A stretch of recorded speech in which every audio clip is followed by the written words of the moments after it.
In today's gripping story, we'll dive deep into one of the most controversial criminal cases in recent American history, the case of Steven Avery, a man who spent nearly 18 years in prison for a crime he didn't commit, only to find himself entangled in another crime years later, one that raised even more questions about his guilt.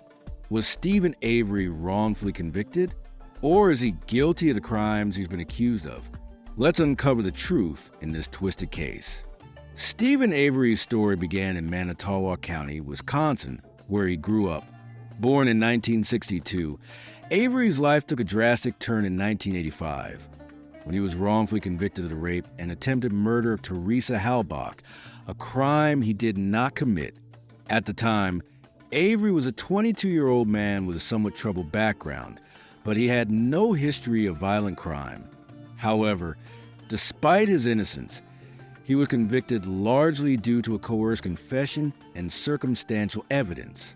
What made Steven's case particularly tragic was the fact that he had already been in trouble with the law, which made him a prime suspect.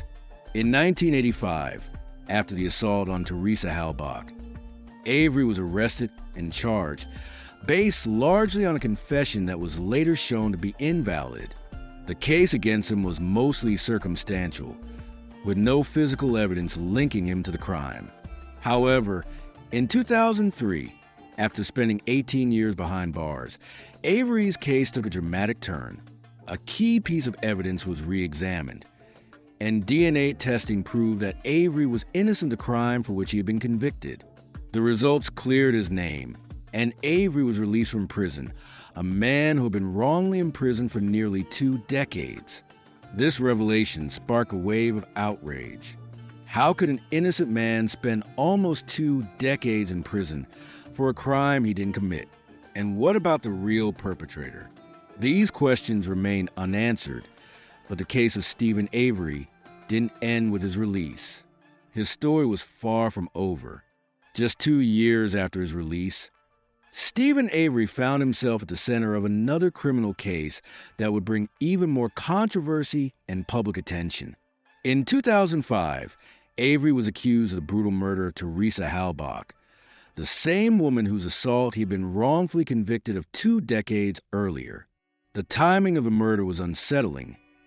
Avery was still a free man, having been exonerated for the previous crime. But now it seemed he was once again under suspicion for something far worse. Avery's life was turned upside down as the case quickly gained national attention.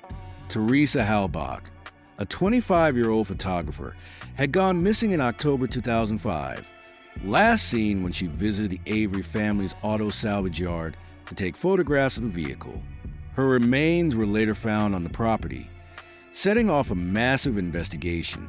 At first, it seemed as though this case would take the same route as the first one, another wrongful conviction. But this time, the evidence seemed to be pointing directly at Avery. The police found bloodstains in his garage, and later, they discovered his DNA on a key to Teresa's car. It wasn't long before Avery was arrested and charged with her murder. The fact that Avery was a free man after his wrongful conviction added an extra layer of intrigue to this case. Some argued that his new arrest was a result of a vendetta against him, a systematic effort to keep him imprisoned.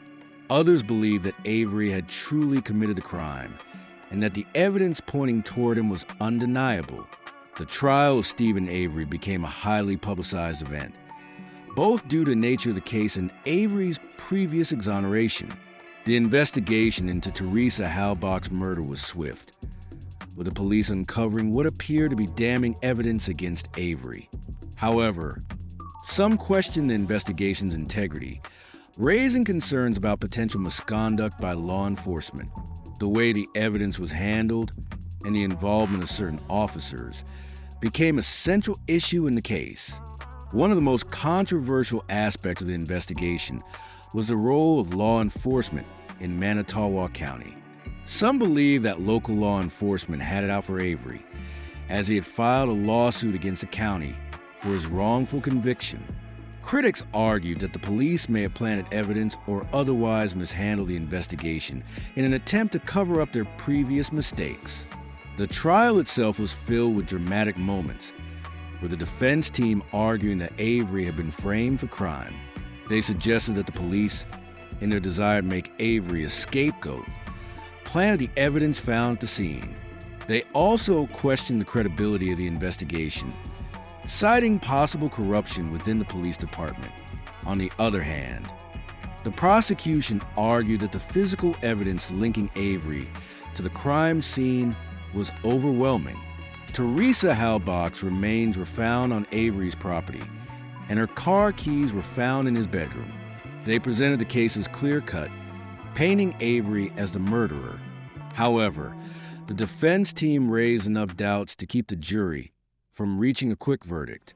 In 2015, the case of Steven Avery and his nephew, Brendan Dassey, who was also implicated in the crime, became the subject of a Netflix documentary series titled Making a Murderer.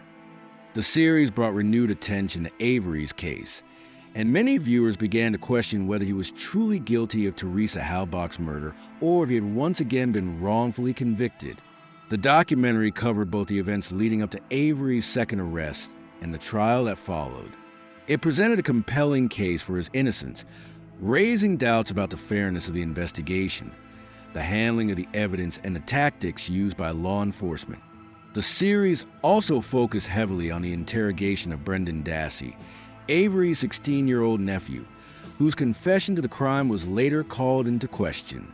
Many viewers felt that Dassey had been coerced into confessing, and that his confession should not have been used as evidence in the trial. Making a Murderer sparked a national debate about the justice system, wrongful convictions, and police misconduct. The series drew attention to the flaws in Avery's case and raised questions about whether the criminal justice system had failed him once again. Since the release of Making a Murderer, there have been continued efforts to bring attention to Avery's case and his potential wrongful conviction. Avery's defense team has filed several appeals, arguing that key evidence was either overlooked or mishandled during the investigation.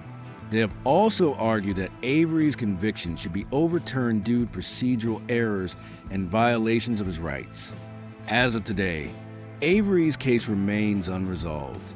His supporters continue to believe in his innocence, while others argue that the evidence against him is too strong to ignore. Avery's legal battle has become a symbol of the flaws in the justice system and has sparked a broader conversation about wrongful convictions, police misconduct, and the challenges faced by those who are wrongfully accused. The case of Steven Avery is a tragic tale of wrongful convictions, questionable police practices, and the ongoing fight for justice. While some believe Avery is guilty of the crimes he's been accused of, others argue that he is the victim of a deeply flawed justice system. The question of whether Avery was wrongfully convicted remains one of the most controversial and debated topics in modern true crime history. As this case continues to unfold, one thing remains clear: whether he is guilty or innocent, Steven Avery's story is far from over. His battle for justice and the truth continues, and with every new development, the mystery of his case deepens. Thank you for joining us in today's exploration of the case of Steven Avery. Stay tuned for more chilling true crime stories, and don't forget to subscribe to The Hidden Truth, true crime story, for the latest updates on this case and others like it.